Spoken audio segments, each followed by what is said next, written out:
Bom, hoje a gente vai falar um pouco das técnicas de restauração, né? Pelo menos as técnicas mais associadas à questão da restauração biológica, né? A gente viu, né, que em algumas situações, por exemplo, contaminação de solos por agentes químicos, radioativos e tal, né? Tem uma demanda por técnicas bastante específicas, né? E muitas vezes, inclusive, bastante caras, né? Mas de toda forma, a gente vai se concentrar muito pela característica do tipo de projetos que vocês vão ter mais contatos, né? Sobre a questão da restauração biológica, né? E aí, quando a gente fala de técnicas ou de um conjunto de técnicas que envolvem a restauração, obviamente, existem múltiplas possibilidades, né? Então, eu vou, de certa forma, dar uma resumida em algumas delas, né? Mas não necessariamente só isso poderia ser abordado ou só isso é trabalhado de uma forma geral. Mas essas talvez sejam as mais comuns encontradas. Também é importante notar que a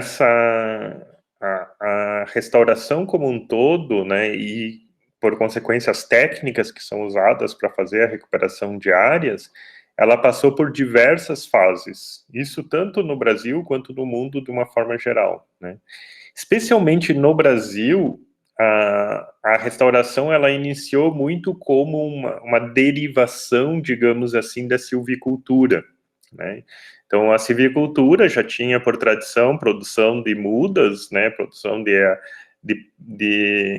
indivíduos para fazer um plantio florestal e tal, né?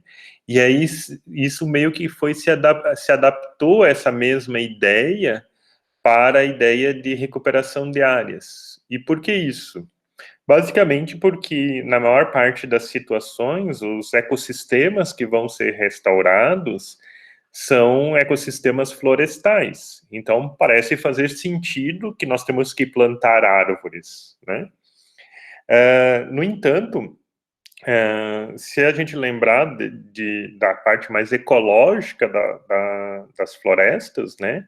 Árvores são um dos elementos que compõem uma floresta nativa, nesse caso, né? E, além disso, se a gente lembrar também da sucessão, né, que tem uma relação direta com a ecologia da floresta, se vocês lembrarem, os indivíduos arbóreos, dificilmente eles se encontram no início do processo de sucessão. Normalmente eles vão, né, se instalar e se estabelecer mais para frente, né? No entanto, como a gente, de certa forma, migrou da silvicultura para a restauração, a gente trouxe muito forte essa ideia da necessidade de plantio de árvores para recuperar a vegetação, né?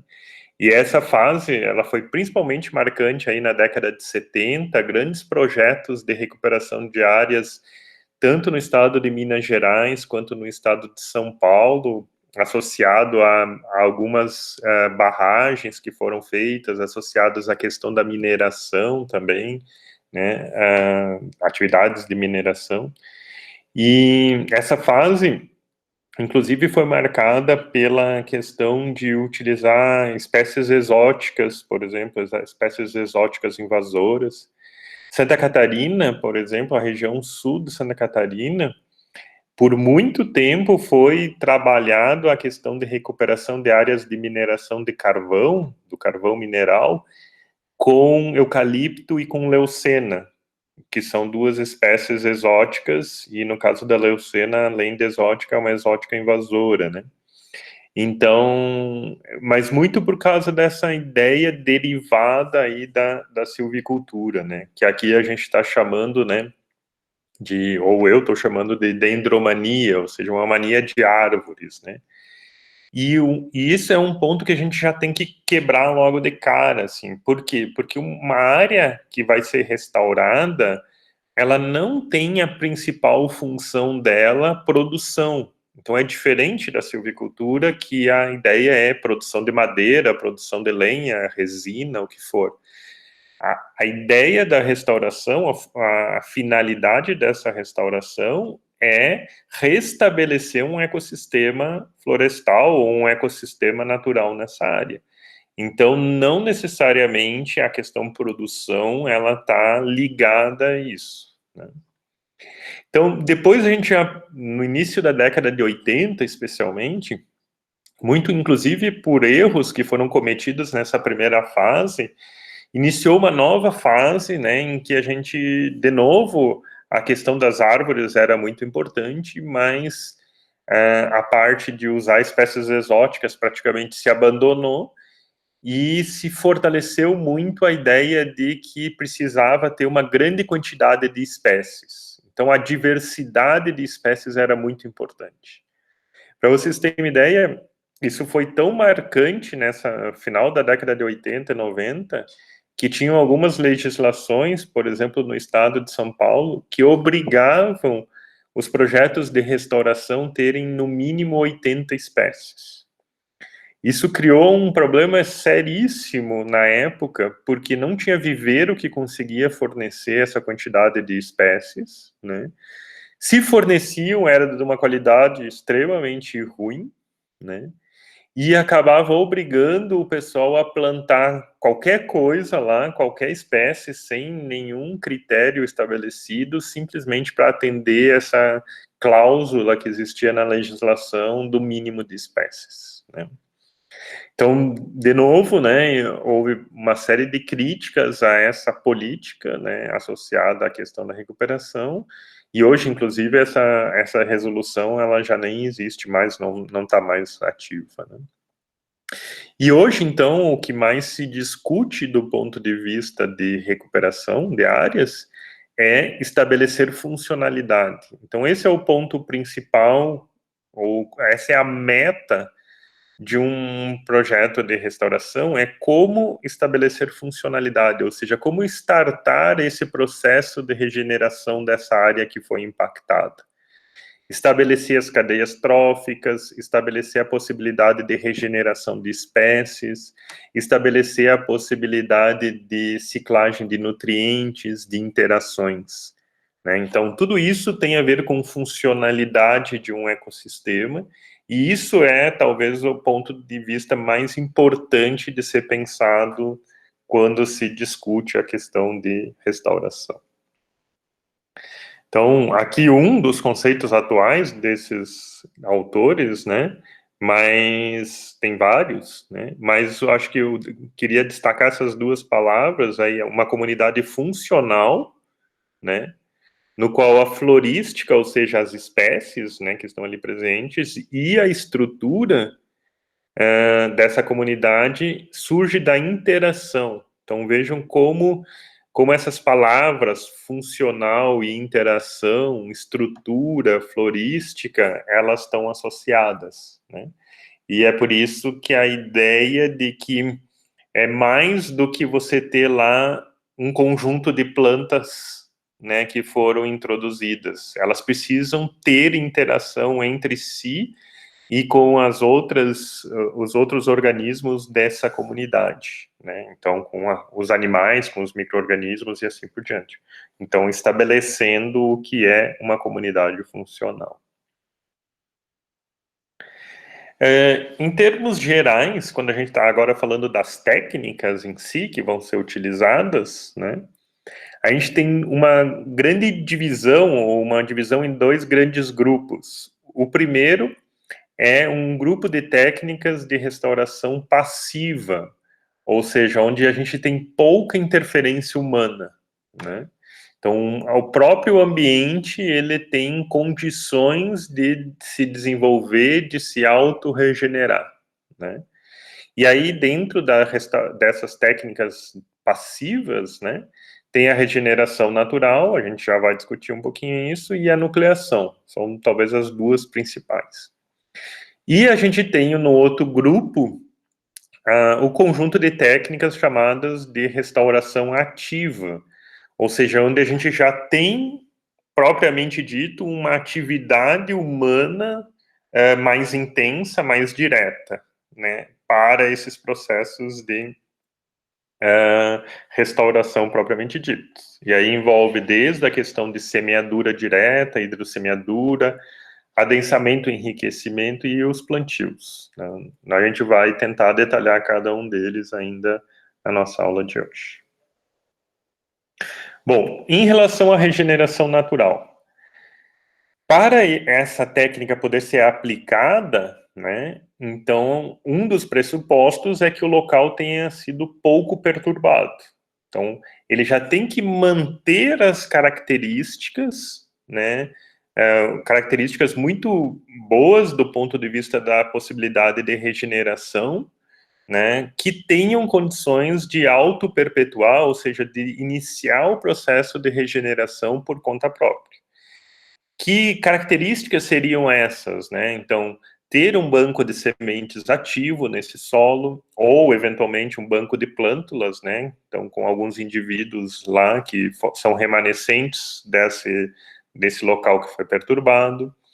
Ter possibilidade de chuva de sementes, e como isso é possível, no entorno tem que ter áreas conservadas que possam fornecer, então, esses propágulos através da chuva de sementes, e, eventualmente, por exemplo, uma rebrota, né, então, locais, áreas que, eventualmente, foram suprimidas por um desmatamento, ou, por exemplo, o que ocorreu há alguns anos aqui na região, né, aquele ciclone, que acabou perturbando muitas áreas, né, várias plantas quebraram, eventualmente tombaram e assim por diante, mas elas mantiveram capacidade de rebrotar e se desenvolver.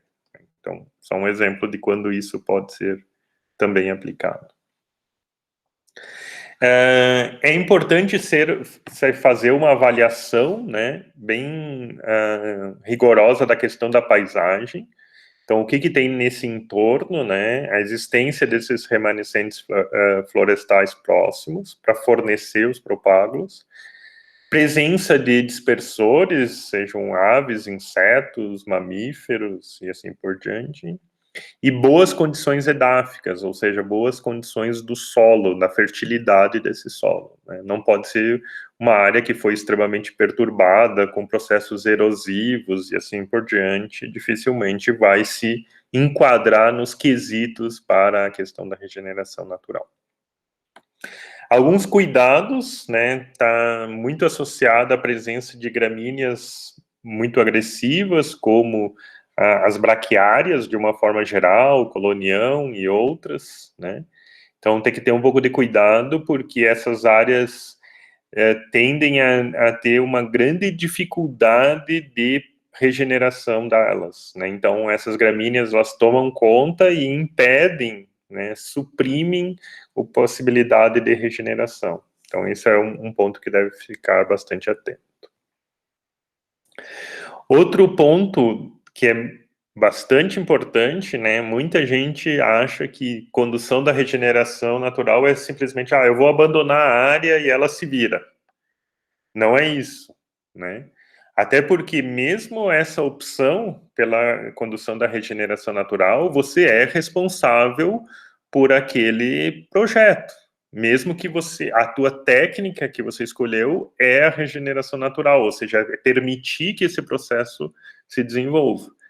Então, é muito importante a questão do diagnóstico. Então, o diagnóstico vai te dizer assim, a área mantém condições muito boas de desenvolvimento, então permite eu utilizar a regeneração natural como técnica, né? Então, isso é bem importante. Imagina se não, você chega lá no final dos 3 anos que você é responsável e tal, você vai fazer o relatório final para a agência ambiental e absolutamente nada aconteceu, não tem uma planta que regenerou naquela tua área lá, né? Então aí como é que tu vai prestar contas, digamos assim, do projeto? Seguramente o órgão ambiental vai recusar, né?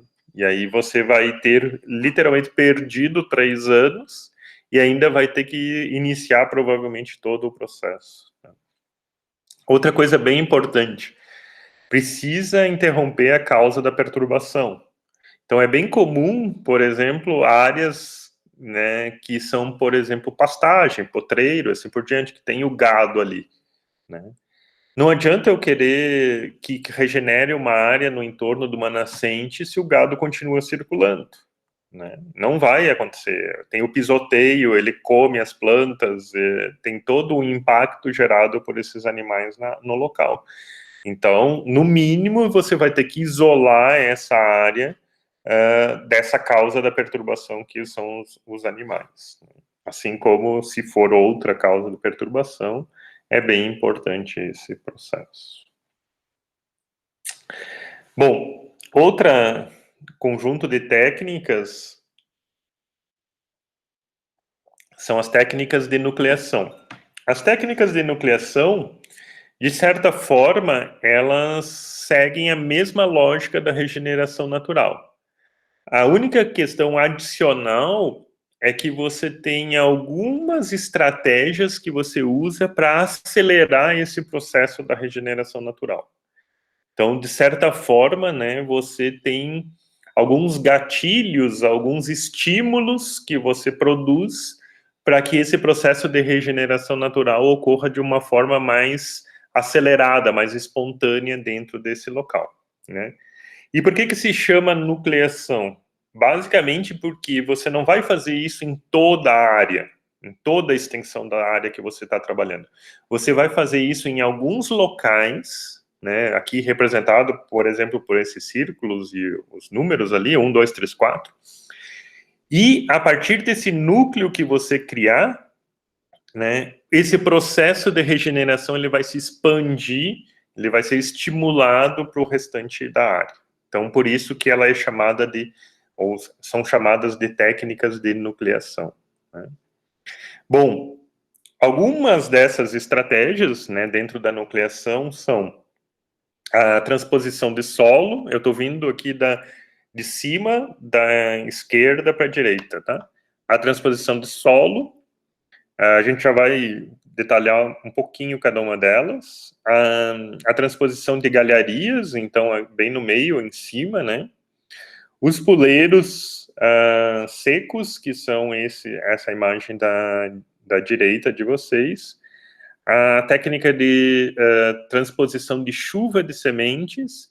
E esse último ali, a técnica de puleiros vivos, né? Então, puleiros secos, puleiros vivos.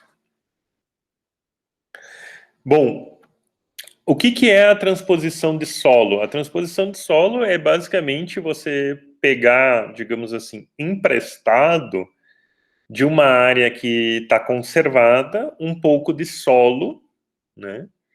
Um solo, então, bastante fértil, com sementes, com micro-organismos, com insetos, e trazer esse solo para a área que está sendo recuperada, né?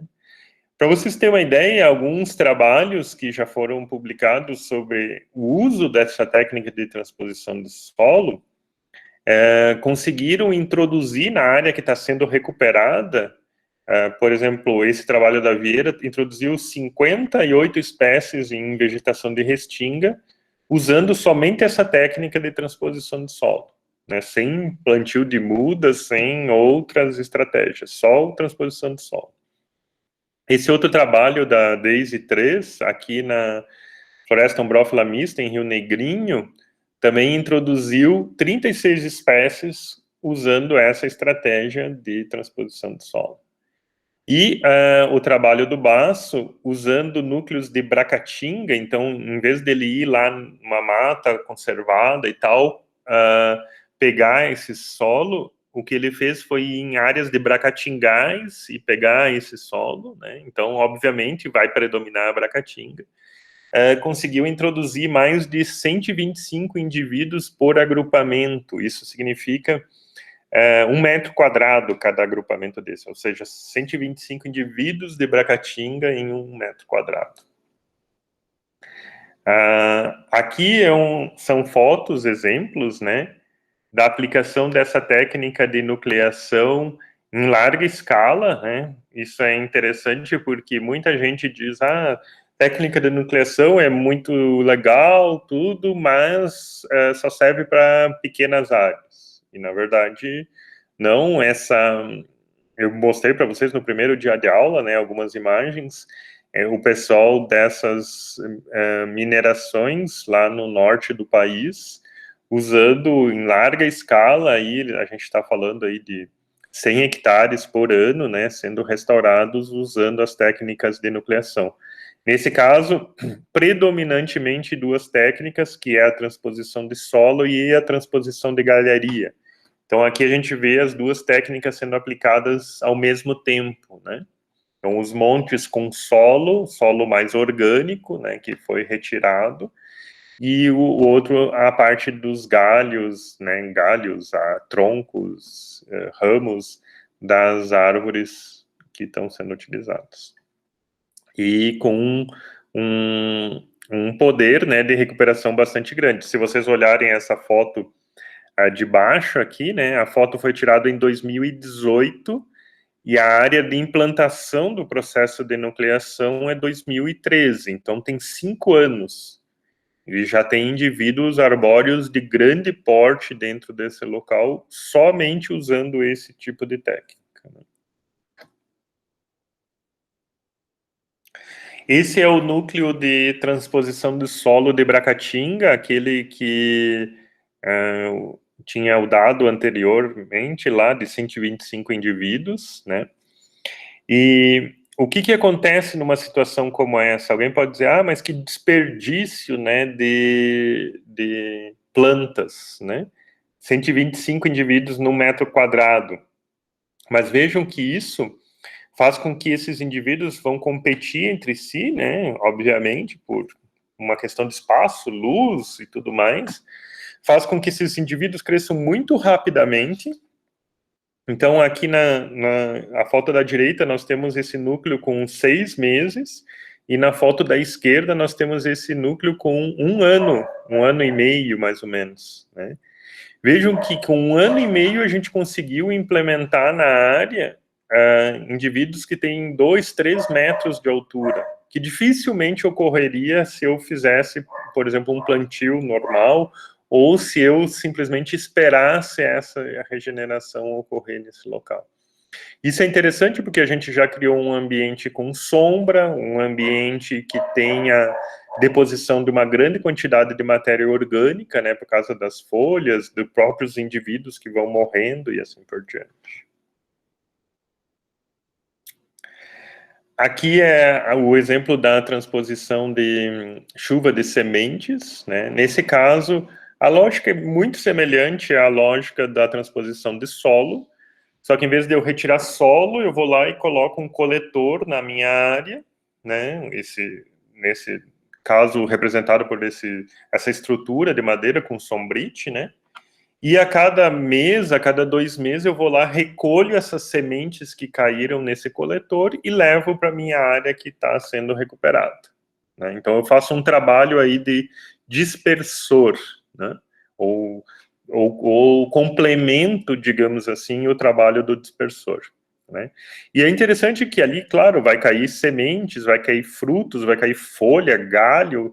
Você pode levar absolutamente todo esse material lá para a área, né? Porque na pior das hipóteses vai virar matéria orgânica, né? Se não germinar, se não se desenvolver, vai virar matéria orgânica, né?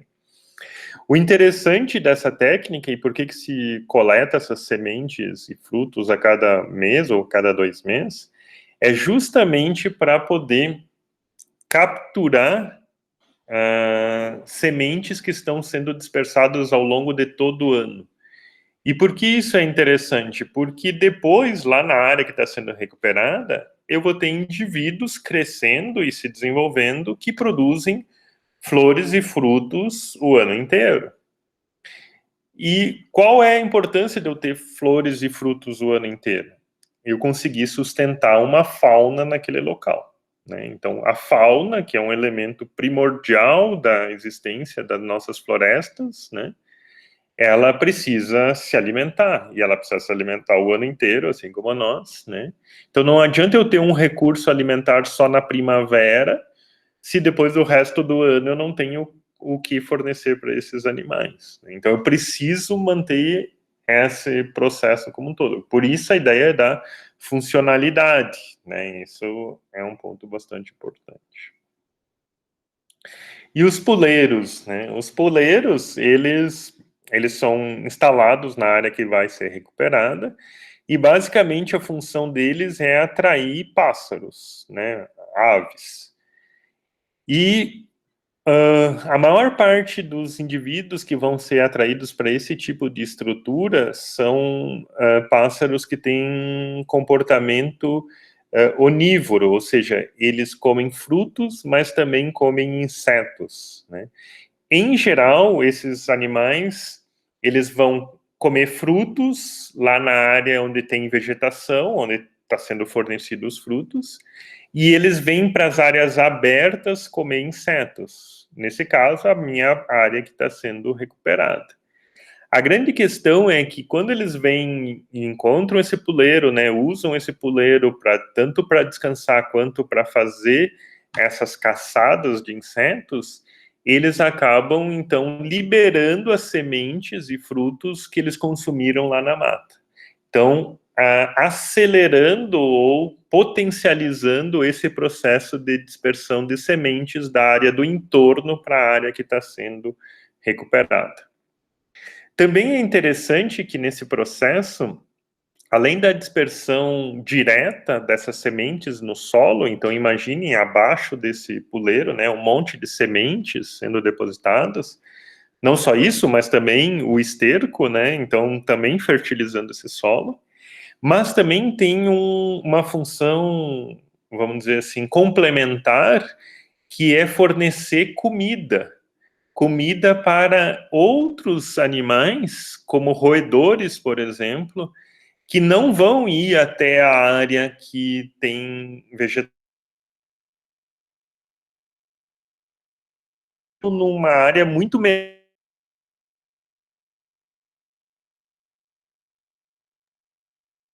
para esses roedores, né? O que também é interessante. Parte, então, dessas sementes vai germinar ali, vai se desenvolver, parte dessas sementes vão alimentar os roedores. E, de novo, pode parecer inicialmente um desperdício, mas não é, porque a gente tem a instalação das cadeias tróficas acontecendo, né? Então, se eu tenho roedores, eu vou ter predadores de roedores e predadores dos predadores de roedores e assim por diante. Lembre-se que a ideia da funcionalidade, ela deve prevalecer. Aqui um exemplo, né, um outro exemplo da transposição de galhos, né? E vejam como uma grande quantidade de animais acaba usando isso também como abrigo, né? Os próprios galhos se decompondo ali vai gerar matéria orgânica e tal, tem uma função interessante, mas também essa função de abrigo, ela passa a ser importante, né? E alguns desses animais, inclusive, nidificando, ou seja, fazendo ninhos, né, estruturando, né, essas cadeias tróficas. Bom, agora já entrando no grupo das técnicas ativas, né? Uma delas, que é bastante usada também, são as semeaduras diretas, né? E, nesse caso, o que se faz é, literalmente, usar sementes para fazer esse processo de restauração, ou pelo menos para iniciar esse processo de restauração, né? E aí, uma das grandes vantagens do uso da técnica de semeadura direta é que ele tem um relativo baixo custo e tu consegue fazer uma cobertura da área bastante rápida, né? Então, uma grande área, em relativamente pouco tempo, você consegue fazer uma cobertura utilizando a técnica da semeadura direta. Ela é bastante usada em áreas que foi feito algum trabalho, por exemplo, de construção civil, como, por exemplo, uma rodovia, uma hidrelétrica, né, algum outro empreendimento de grande monte, e você tem uma grande área que precisa ser recuperada ou protegida, pelo menos, do processos erosivos e assim por diante, em pouco tempo. Então, você acaba, de certa forma, usando a ideia da semeadura para fazer essa proposta. E aí, várias possibilidades, né,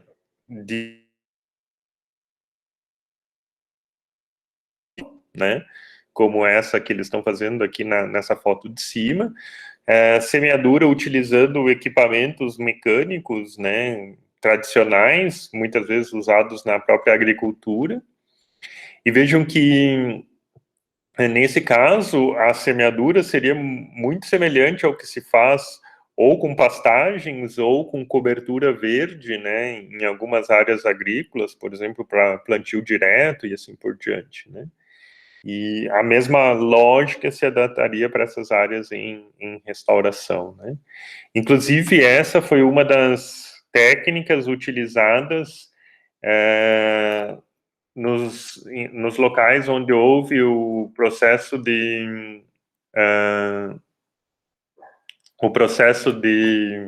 dos acidentes lá de Mariana e também de Brumadinho, porque como teve uma grande área que foi afetada, né, pela lama, pelo resíduo, para que pelo menos os processos erosivos não ocorressem, eles iniciaram a fazendo o uso de sementes, né, nesse caso cobertura verde, praticamente em toda a área, né. Isso, de certa forma, pelo menos estabilizou o processo de erosão para depois poder se fazer nessas áreas a questão da recuperação propriamente dito.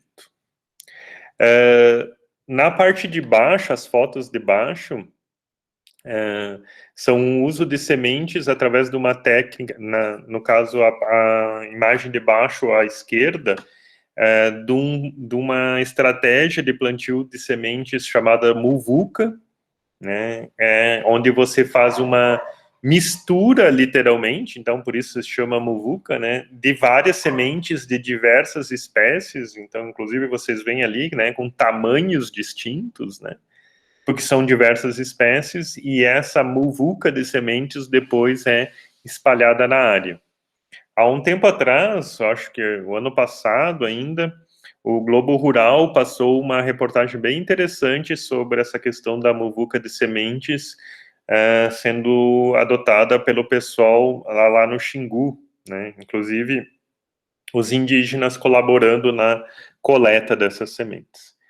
E aí também, esses tempos, virou meio que uma febre, quase uma postagem viral na internet, dessa proposta das bolinhas aí, essas bolinhas de barro com sementes dentro, né? Isso porque um grupo, né, uma ONG, criou essa ideia das bolinhas de terra com sementes dentro, e eles passavam de avião nas áreas que precisavam ser recuperadas, lançando essas bolinhas e tal, né? A bolinha, além da terra, né, tem adubo e tal, e as sementes, propriamente dito, né? E aí eles lançavam essas sementes nas áreas, né, e depois essas sementes, com a questão, né, da umidade e tal, germinavam e iniciavam o desenvolvimento. O que, tudo bem, é uma técnica interessante, pode até funcionar em algumas situações, né, mas a gente tem que ter um pouco de atenção, principalmente com essas propostas que são muito midiáticas, digamos assim, ou seja, que tem muito mais uma função de ganhar destaque, né, virar notícia, do que uma questão técnica propriamente dita, né. Um exemplo disso, né, eu acho que já faz uns 2 anos isso, 2019, né, tinha uma corrente, digamos assim, nas redes sociais, que falava que as pessoas eram para, quando viajassem pelas estradas e tal, comessem frutas, jogassem a semente dessas frutas pela janela para ajudar a disseminar as plantas frutíferas para os pássaros ter o que comer, né?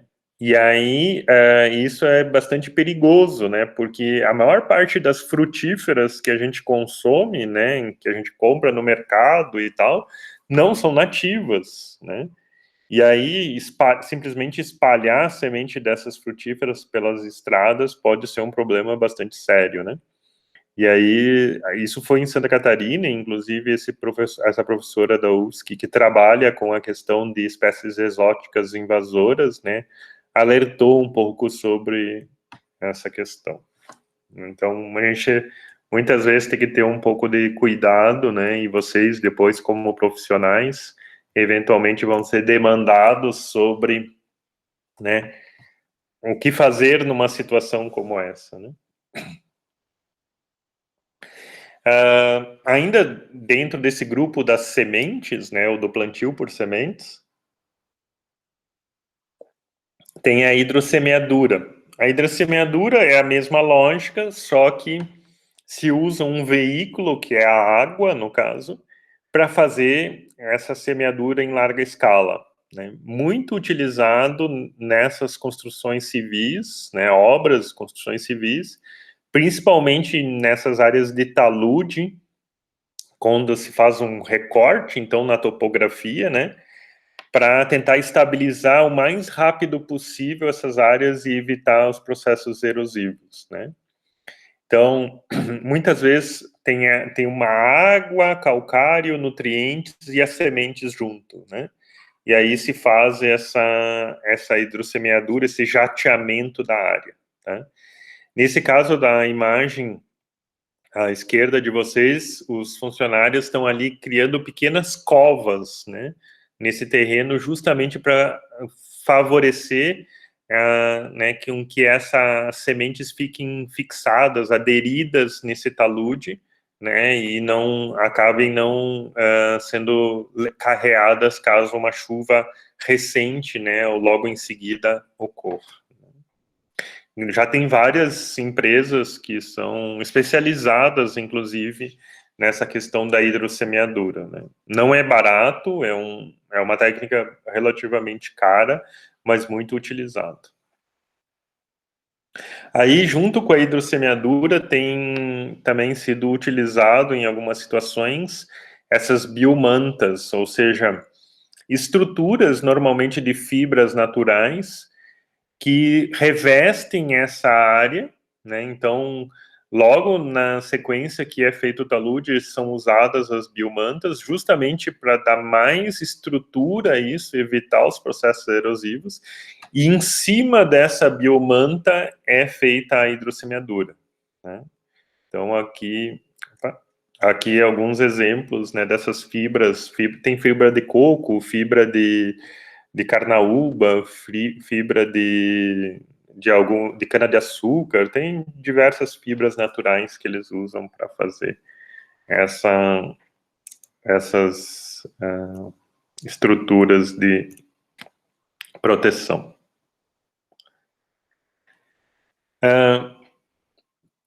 Ainda dentro das técnicas de ativas, né, de restauração, tem o enriquecimento, né.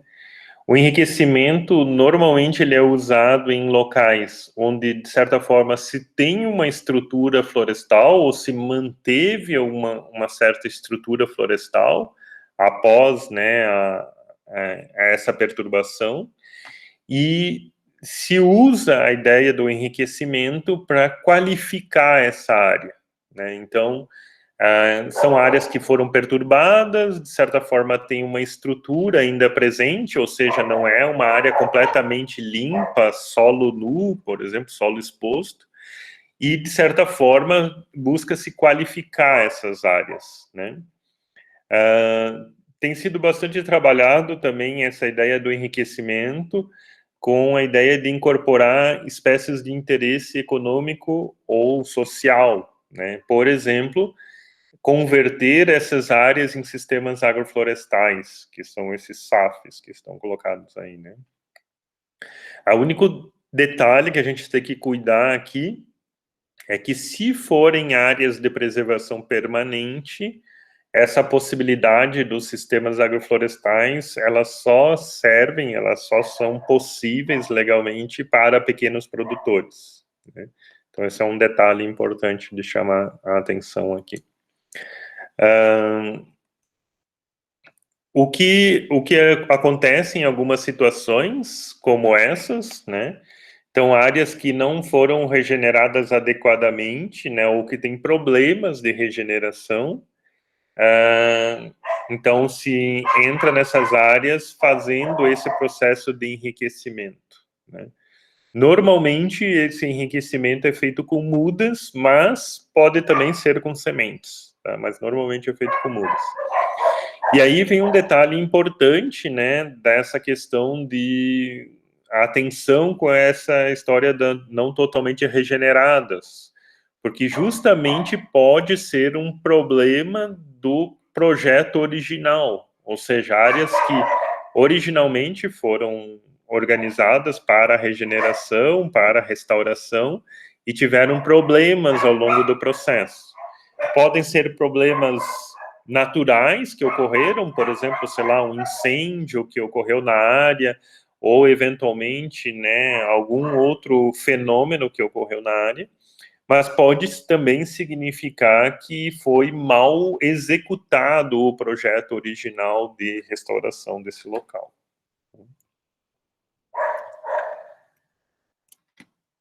Então, por exemplo, como nesse caso, né, são áreas de restauração feitos em São Paulo, né, em locais onde são margem de reservatórios d'água, né, e que essas áreas têm entre 15 e 20 anos que foram plantadas e praticamente não tem regeneração dentro dessas áreas. Então, esses indivíduos que vocês estão vendo aí são os indivíduos que foram plantados 15, 20 anos atrás. O subbosque é dominado por gramíneas, quando tem, né? Esses indivíduos, por serem de ciclo de vida curto, estão morrendo, e não tem o que vá substituí-los dentro desse processo, né? Então, são áreas que foram identificadas claramente que houve um problema no processo de restauração desses locais, né? Por diversos fatores, né? Então, desde, por exemplo, não ter remanescentes próximos, não ter dispersores, né? Tudo isso pode ter contribuído. Eventualmente, o gado circulou nessas áreas e assim por diante, né? A escolha das espécies pode ter sido feita equivocada, então, por diversas razões. E aí, situações como essa, o órgão ambiental pode demandar esse processo chamado enriquecimento das áreas. Uma outra situação bastante comum, também aqui para a nossa região, mais para o sul, né, são as áreas que eventualmente são florestas que foram convertidas ao longo do tempo para caívas, né, caívas ou faxinais, ou potreiros, ou mesmo lavouras, né, e que, de certa forma, mantém, por exemplo, áreas com erva mate, né?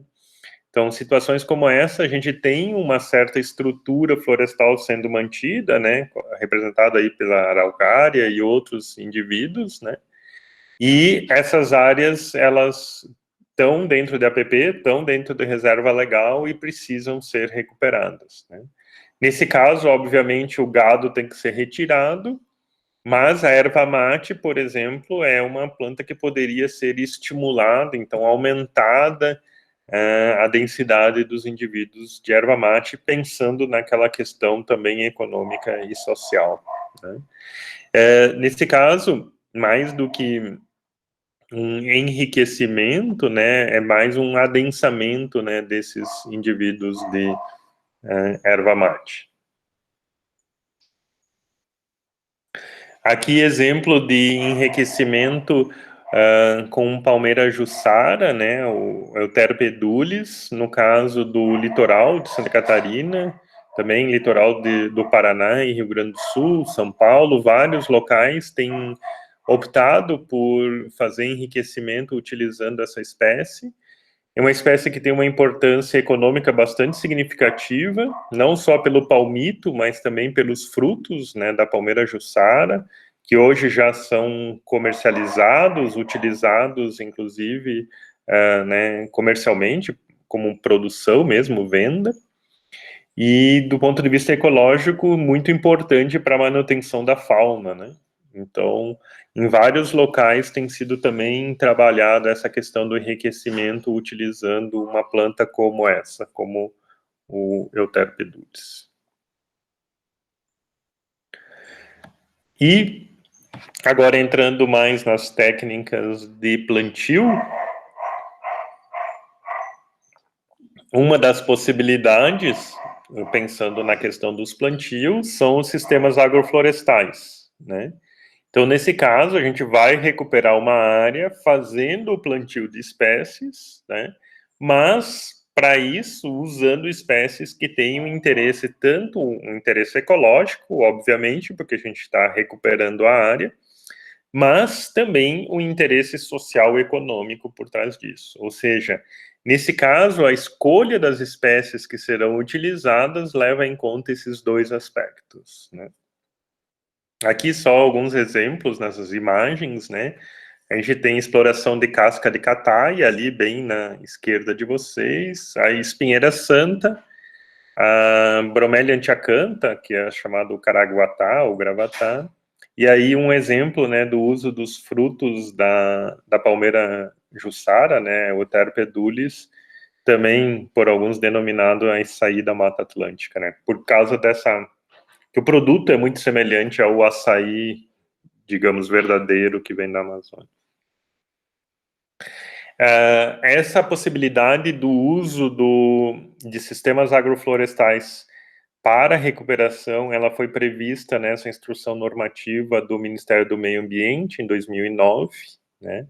Claro que tem algumas prerrogativas, não é simplesmente plantar, sei lá, uma bananeira junto com um eucalipto e dizer, isso é um sistema agroflorestal que eu estou recuperando a minha área. Não, tem alguns elementos que precisam ser ponderados, né, quando a gente está falando de SAFs para recuperação, né?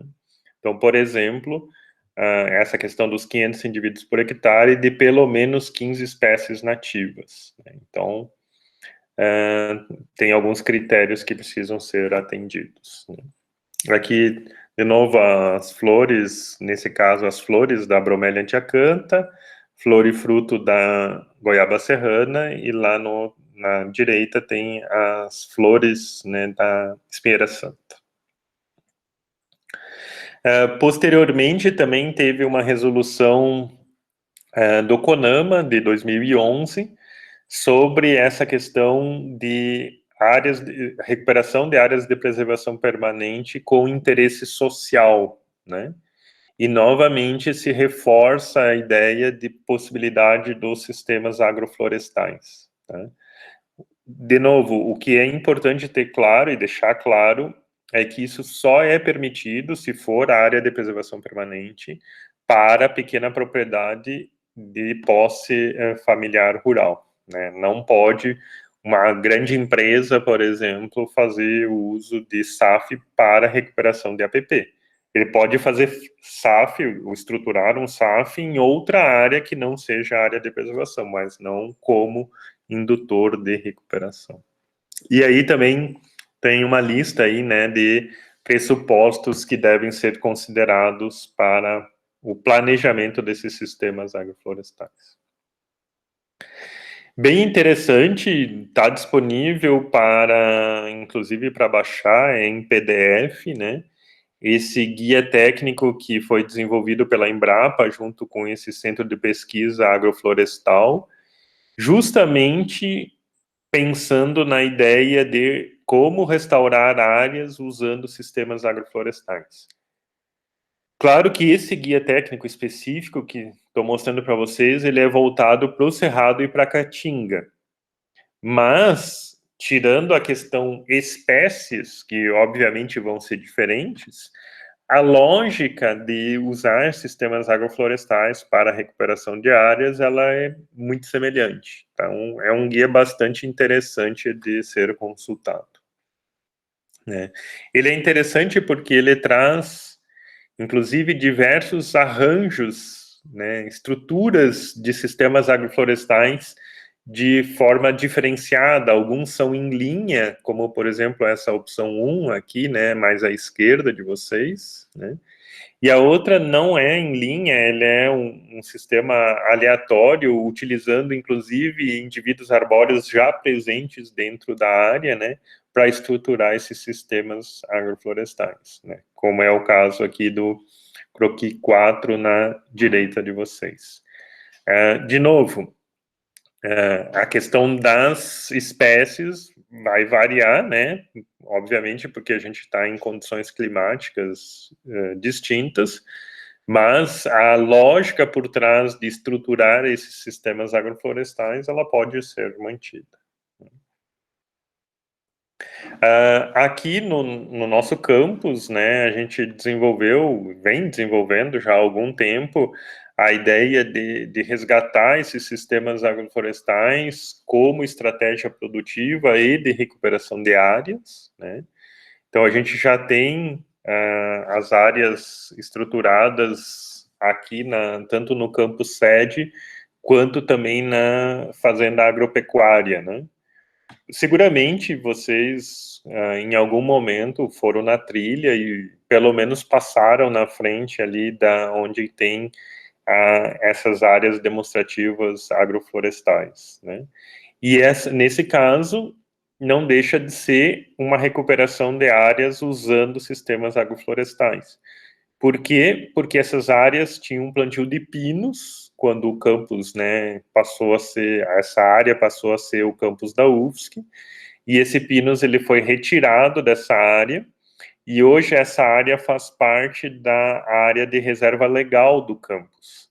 Então a gente fez a recuperação dessa área, ou parcialmente, né, dessa área da reserva legal do campus, utilizando sistemas agroflorestais. Nesse caso, a gente tem esses 3 modelos, digamos assim, com frutíferas, com erva mate e com bracatinga, e tá nessas subdivisões aí em blocos, mas basicamente porque a gente usa essa área também para fazer pesquisa, né? Claro que se fosse uma propriedade rural, dificilmente faria todas essas subdivisões, né? Mas nesse caso a gente aproveita a mesma área que é demonstrativa, ela também é uma área de pesquisa dentro do campus.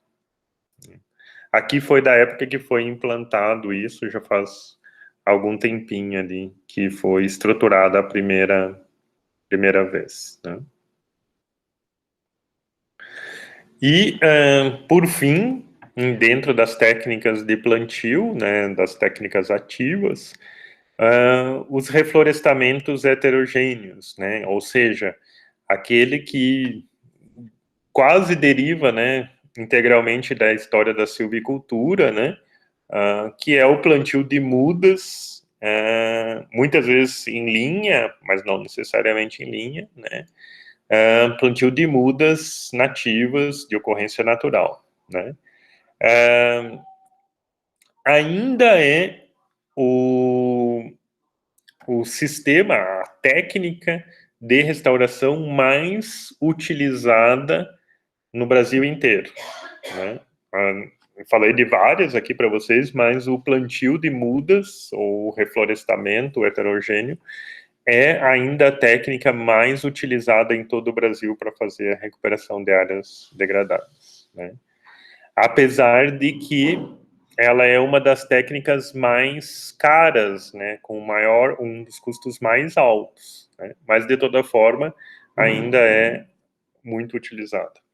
O que é interessante, né, que também não só criticando a questão do plantio, mas ele também evoluiu ao longo do tempo, desde a década de 70 para cá, né? Hoje se considera muito mais a questão da sucessão florestal na escolha dessas espécies, né? Lembrem-se dentro da sucessão, a gente estudou, né, a característica das espécies em pioneiras, secundárias, climáxicas e assim por diante, né?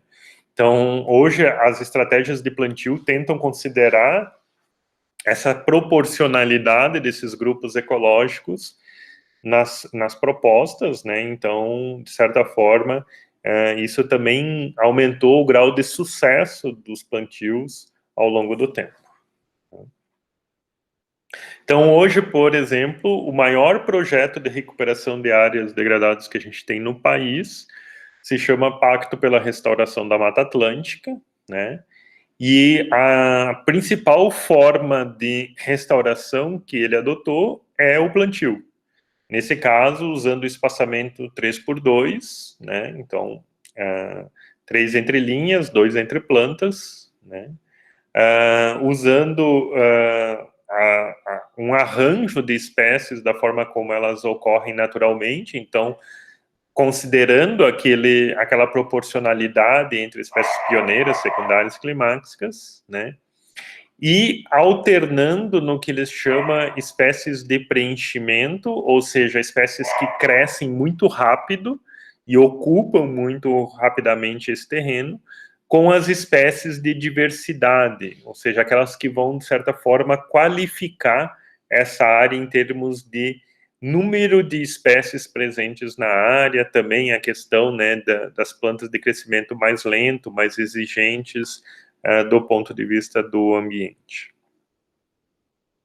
Então, aqui é um exemplo de como eles, né, sugerem essa questão do arranjo das espécies. Então, o espaçamento 3x2, o que dá mais ou menos aí 1.700 mudas por hectare, e eles já preveem aí que a necessidade de um replantio mais ou menos de 20%, por causa de mortalidade, formiga e assim por diante, né?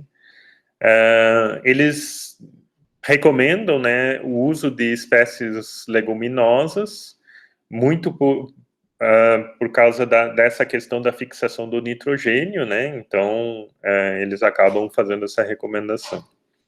E a necessidade do controle, né, uma manutenção dessas áreas de plantio, pelo menos nos 2 primeiros anos, para evitar a competição com essas gramíneas que ocorrem de forma natural ou exóticas na área, né? Aqui tem um exemplo, né, de como isso pode ser arranjado no campo, né, dentro desse espaçamento 3x2.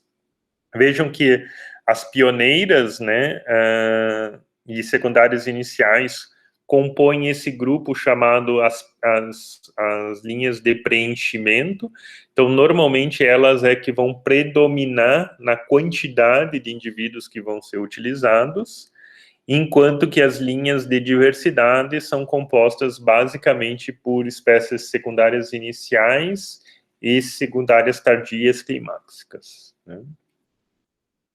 Vejam que aqui embaixo, inclusive, né, a quantidade de espécies, ela muda bem significativamente, né? As pioneiras eu tenho aí em torno de 20 espécies, enquanto na diversidade pode chegar até 80 espécies. Algumas limitações que existem em relação à estratégia do uso de plantio de mudas, né, e isso, inclusive, já chamando a atenção, caso vocês optem por essa estratégia, né, nos cenários de vocês, se refere à questão de qualidade de muda, né, nós temos uma dificuldade muito grande em relação a viveiros que produzam mudas de qualidade, pensando em restauração. Nós temos viveiros muito bons e muito eficientes em produção de mudas de pinos, de eucalipto, e até mesmo de araucária para plantios, né? Ou plantas ornamentais, por exemplo. Mas a qualidade de mudas para restauração é bem complexo, né? Primeiro, tem uma questão de origem, né? Então, a gente não deveria fazer plantio de mudas pegando essas mudas de locais muito distantes de onde eu estou fazendo o processo de restauração. Isso porque, seguramente, não é só uma questão de adaptação dessas mudas, mas também uma questão de que os indivíduos que, né, geraram aquelas mudas têm uma característica totalmente diferente do local onde eu estou trabalhando, né? E isso pode gerar um problema do que a gente chama contaminação genética dessas populações naturais que estão presentes ali. Um segundo problema se refere à diversidade genética das plantas que são utilizadas para coletar sementes. Então, a maior parte dos viveiros, o que acaba fazendo? Encontra um indivíduo, né, que está lá produzindo sementes, frutos e tal, eles vão lá e coletam a maior quantidade possível de sementes daquele indivíduo para produzir a maior quantidade possível de mudas a partir dele. Só que isso faz com que todas as mudas produzidas sejam, do ponto de vista genético, no mínimo meio-irmãos, né? Quando eles não forem irmãos completos, né? E aí, se eu comprar uma grande quantidade de mudas desse viveiro para fazer o plantio na minha área de restauração, eu vou ter problemas de cruzamento entre aparentados lá na frente, quando esses indivíduos se tornarem reprodutivos. Isso pode comprometer, do ponto de vista genético, a manutenção dessa espécie no ambiente. Então, é um problema bastante sério esse. E, por fim, o problema de rustificação. O que é isso? Muitas vezes, os viveiros têm uma qualidade para a muda muito boa. Então, tu tem um bom substrato, tu tem irrigação, tu tem sombreamento, né? Tu tem lá um controle de ervas, né? Feito manual ou de outra forma, né? Só que quando a gente está falando de áreas degradadas, as condições são muito extremas para as plantas. Então, o que acontece em muitas situações? O viveiro não faz rustificação. Por quê? Porque ele quer vender para quem está comprando uma muda bonita, né? Só que uma muda bonita, do ponto de vista visual, pode ser uma muda que vai sofrer muito lá no campo, porque as condições não são as mesmas de um viveiro onde que tu tem irrigação, onde você tem adubação e assim por diante. Então essa planta tem uma dificuldade muito grande de se adaptar e muitas vezes acaba morrendo a campo. Então, por incrível que pareça, uma muda que sofre um pouco no viveiro, ela é uma muda bem mais adaptada a uma condição de recuperação de áreas do que uma muda que está lá com todas as condições ótimas de temperatura e pressão para se desenvolver. Veja, isso também quebra um pouco a ideia por trás de produção de mudas para a restauração do que a produção de mudas da silvicultura de uma forma geral, né? Então, muitas vezes, quando a gente faz um plantio pensando em produção, é feito correção de solo, é feito adubação, é feito outras estratégias que, no caso da recuperação de áreas degradadas, não necessariamente. Então, e vejam que tu não tem uma preocupação em ter um fuste bonito, em ter lá, não pode ser ramificada ou qualquer coisa assim, porque a lógica não é uma produção de um volume de madeira, tora, qualquer coisa. A lógica é que aquele indivíduo cresça, se desenvolva, produza flores, frutos, interaja com a fauna, se reproduza e morra, né? Como num ciclo natural de qualquer espécie dentro de um ecossistema. Então, esse é um ponto bem importante que é preciso ficar atento em relação à questão das mudas, da origem das mudas, propriamente dito. Uma perguntinha para vocês, assim, só para não ficar todo o tempo falando e vocês só ouvindo. Como que eu poderia superar ou, né, transpor esse problema de origem e diversidade genética das mudas que eu vou comprar? Se eu optei por essa questão da compra de mudas para a minha estratégia, como que eu posso, de certa forma, superar essa limitação que pode haver nos viveiros? Alguém tem uma ideia?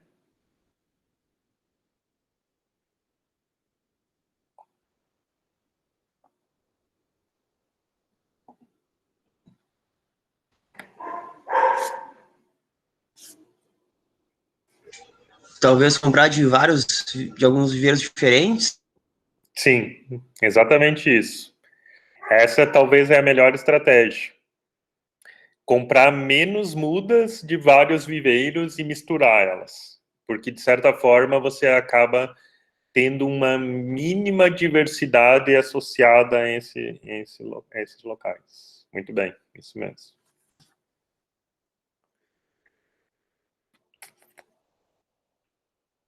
Outra questão associada aos plantios é a necessidade de manutenção, né? Então, o que é mais ou menos padrão nos projetos de recuperação de áreas degradadas? A necessidade de irrigar ou usar hidrogel, ou, na verdade, as duas coisas, eventualmente. Essa questão do coroamento das mudas, a questão da roçada, né, nas entrelinhas e tal, tanto sendo manual, química ou elétrica, hoje em dia tem, inclusive. Em muitas situações, a necessidade de controle de formigas, porque as formigas acabam gerando realmente um prejuízo bastante grande nessas mudas que foram plantadas. Adubação e, eventualmente, né, dependendo da situação, controle de espécies exóticas. E até quando eu tenho que fazer isso? Até, no mínimo, que se verifique a condição de que aquelas mudas se estabeleceram e vão conseguir se desenvolver dali por diante. Agora, outra pergunta para vocês. Por que eu preciso garantir que essas mudas sobrevivam? Por que isso é importante?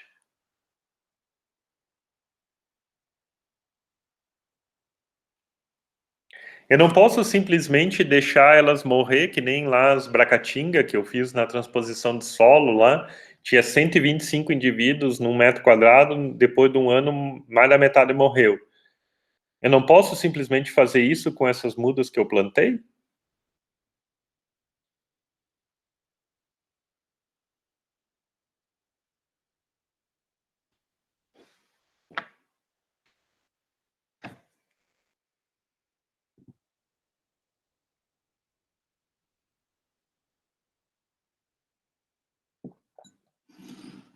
Posso ou não posso? Posso deixar morrer ou não posso? Eu acho que não é uma boa ideia. Talvez seja um desperdício de mudas, né? Mais do que o desperdício de mudas, que obviamente geraria um desperdício de dinheiro, né? Porque cada muda dessas tem um custo, plantar elas tem um custo e tudo mais. Então, esse seria um problema, né? Quem te contratou certamente iria te puxar a orelha porque para que tu tá desperdiçando dinheiro, né? Exatamente. Mas mais do que isso, esse é um problema. Mas mais do que isso, tem a ver com o teu projeto. Porque se o teu projeto é baseado em uma estratégia de plantio de mudas, e lembre-se que vocês são responsáveis pelo projeto de no mínimo 3 anos, quando chegar lá no final dos 3 anos, o órgão ambiental vai querer saber onde estão as mudas que foram plantadas e quantas sobreviveram. E se lembram que há pouco eu mostrei que o pacto lá, o projeto do pacto, prevê já um replantio de 20%, né? Por que isso é importante? Porque se lá no final dos 3 anos eu não tiver um número mínimo de mudas próximo daquilo que é o meu projeto, o órgão ambiental vai negar o processo, né? Então, eu tenho que garantir que essas mudas sobrevivam. E por que isso? Porque no meu projeto eu prometi isso. Eu prometi que elas iam sobreviver ao final de 3 anos. E elas têm que sobreviver. E é por causa disso, por causa do custo que envolve o plantio de mudas, que essa é uma técnica que ela é muito eficiente, ou pode ser muito eficiente, mas ela requer bastante cuidado, porque ela tem um custo alto, e o custo não significa só o custo de implantação, mas principalmente o custo de manutenção dele é bastante alto. Ah, mas tem situações em que não tem outro jeito, eu tenho que fazer plantio de mudas? O que vocês acham? Que eu não posso usar regeneração natural, que eu não posso usar nucleação. Vocês acham que tem situações como essa?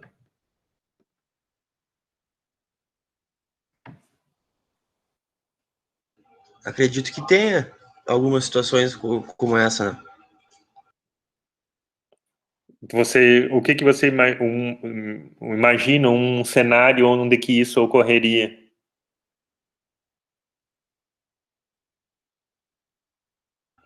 Talvez em lugares que não tenham mais vegetação nenhuma cobertura de solo, locais assim, baixa fertilidade. Exatamente, exatamente. Principalmente locais que são muito isolados na paisagem e que não têm no entorno condições de colaborar com esse processo de regeneração. Então, por exemplo, aquele projeto do pacto está sendo muito utilizado no estado de São Paulo, né? Em regiões, por exemplo, onde que está sendo feita recuperação de áreas que eram canaviais, né, cana-de-açúcar, ou eventualmente café, ou pastagem, e são, às vezes, extensas áreas que no entorno não tem nenhum fragmento próximo, e que há muito tempo tem sido usado com fins agropecuários. Ou seja, já a fertilidade do solo já foi para o saco, já não tem sementes no banco de sementes, dificilmente tem dispersor por perto, porque foram áreas bastante perturbadas, né? E aí são situações como essa que eu tenho que, de certa forma, utilizar a estratégia de plantio de mudas, porque senão simplesmente não vai regenerar nada lá, vai se manter um capim por muitos tempos, né, muitos anos, porque o local acaba não tendo o que a gente chama nessa resiliência, essa capacidade de se autorregenerar. Ô, professor, isso Sim. tem um local com bastante degradação, mas com um entorno saudável. Tu acha que seria possível a regeneração natural ou não? Vai depender. Justamente o teu diagnóstico é que vai dizer se sim ou se não. Porque o que é esse bastante degradação, né? Esse é o ponto chave aí do que o diagnóstico é que te permite saber. Por exemplo, se o bastante degradação significa que o solo se foi, não tem mais solo, tu tá lá em cima de rocha, praticamente, aí não tem condições de tu simplesmente tentar a regeneração natural, porque ela não vai ocorrer, né? Então, depende esse grau de perturbação aí, né? E aí, tu tem processos intermediários nisso, né? Tu não precisa necessariamente fazer só regeneração natural ou só plantio. Inclusive, você pode fazer mistura dessas técnicas na mesma área, né? Tu não precisa obrigatoriamente optar só Entendi. por uma coisa, né? Tá, e se uma empresa te pediu assim, ó, bah, preciso dessa área 10 anos, ela tem que estar recuperada, por exemplo. Tu vai ter que mudar teu plano, talvez, de uma regeneração natural para uma coisa mais aplicada ali, né? Não sei.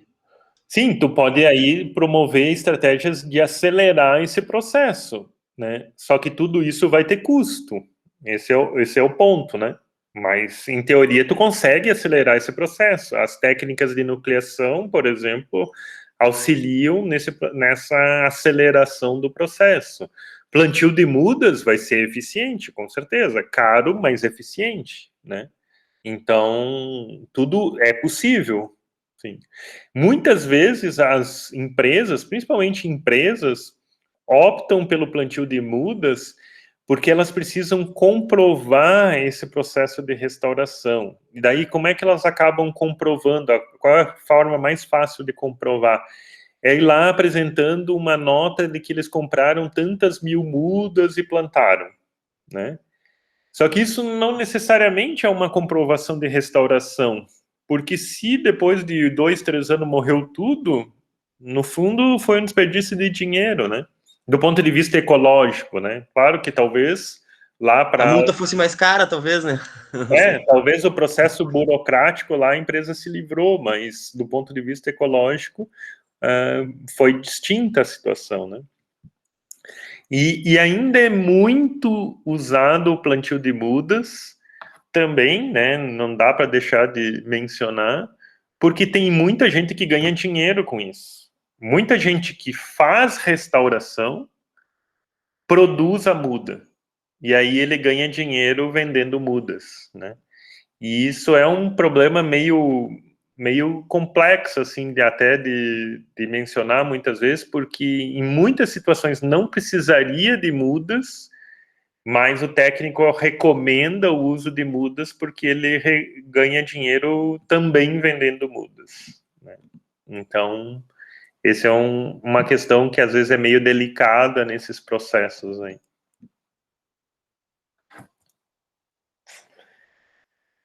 Aqui as fotos, né, dessa necessidade de manutenção, né, e vejam como às vezes é controverso essa ideia da manutenção, né, porque o que eles estão roçando aqui?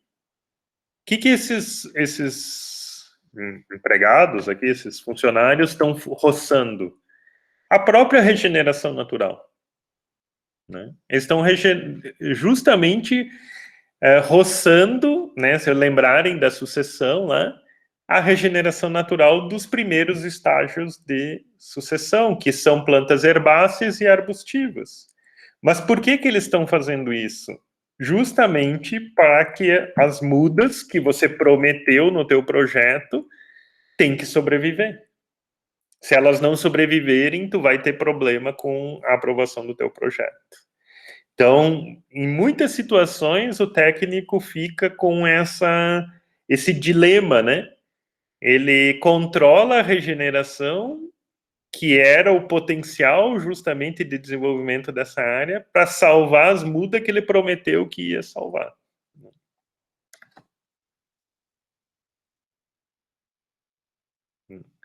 Então, alguns anos atrás, vocês devem lembrar, né? Teve muito problema de falta d'água, principalmente no estado de São Paulo, né? O complexo Cantareira ficou muito famoso, né? Por causa da falta d'água. E aí, né? Obviamente, nesses momentos aparecem as curas milagrosas, né? E uma delas é, obviamente, vamos recuperar as áreas de APP, né? No entorno desses reservatórios d'água e tal, que isso vai garantir a nossa água, né? E aí foi lançado esses projetos, onde que aparece um monte de gente plantando uma mudinha, né? E para vocês terem uma ideia, em 2015, né, a estimativa do custo dessa recuperação aí seria R$ 35.000 por hectare. Vejam que ali o projeto está 20 mil hectares, né? Então, seguramente, muita gente ganhou dinheiro vendendo muda para o governo do estado de São Paulo, né? Seria interessante voltar lá e ver quantos por cento dessas mudas sobreviveram, né? Eu tenho um palpite aí que a gente tem um número bem significativo de mortalidade dessas aves. Uma outra coisa que é interessante nessa ideia do plantio de mudas é que muitas vezes a gente, e de novo, derivando da silvicultura, né, a gente acha que tem que plantar em linha. Mas veja, num ambiente natural, não tem necessidade dessa questão da linha, propriamente dito, né? Por que se planta em linha? Em geral, porque é mais fácil operacionalizar. Tu cria uma linha, né? Fala para os operários que estão trabalhando ali né, na implementação do negócio, ó, segue essa linha, a cada 2 metros tu planta uma muda. É muito mais fácil, é prático isso. Também na hora depois de marcar, roçar e tudo mais, fica mais fácil. Mas não necessariamente, né? Não tem nenhum lugar que diz que tem que plantar em linha, né? Então tem tido um bastante destaque as estratégias também de plantios em ilhas de diversidade, grupos de Anderson também chamados, né?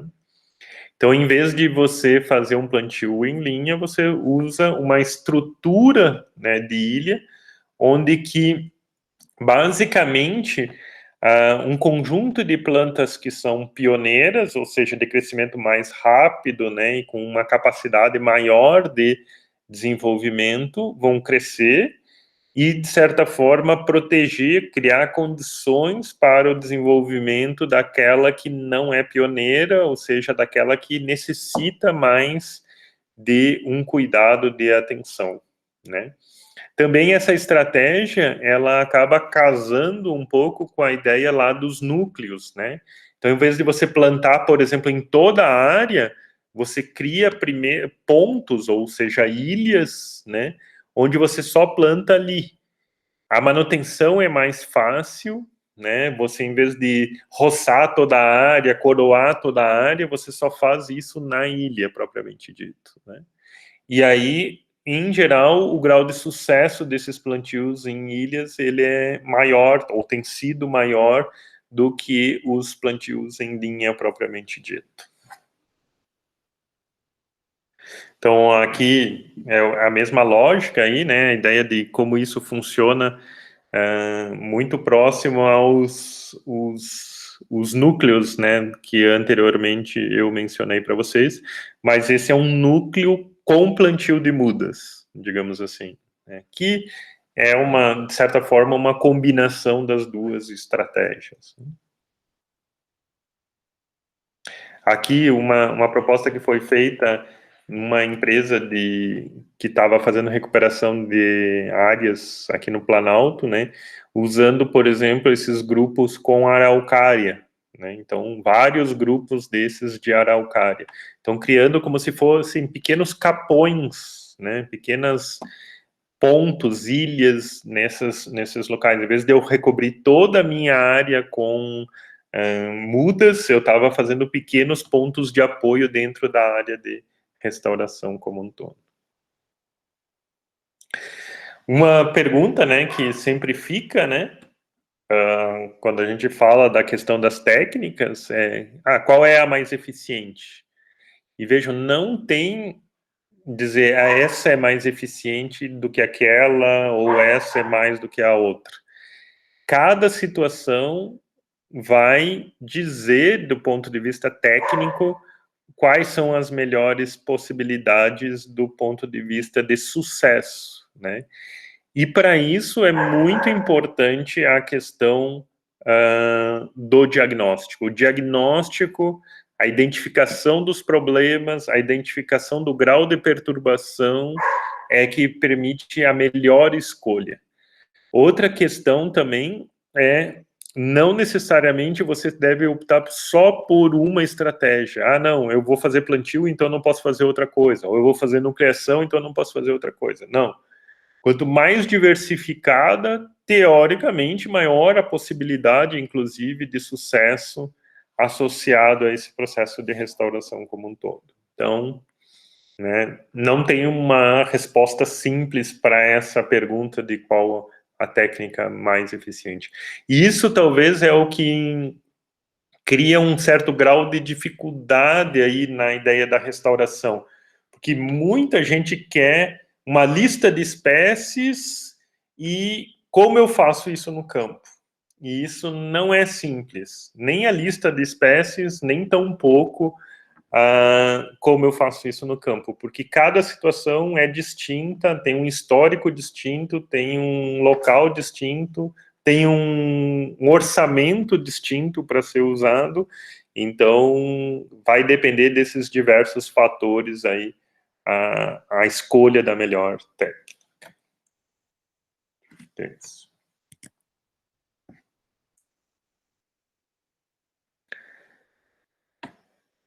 Perguntas, pessoal?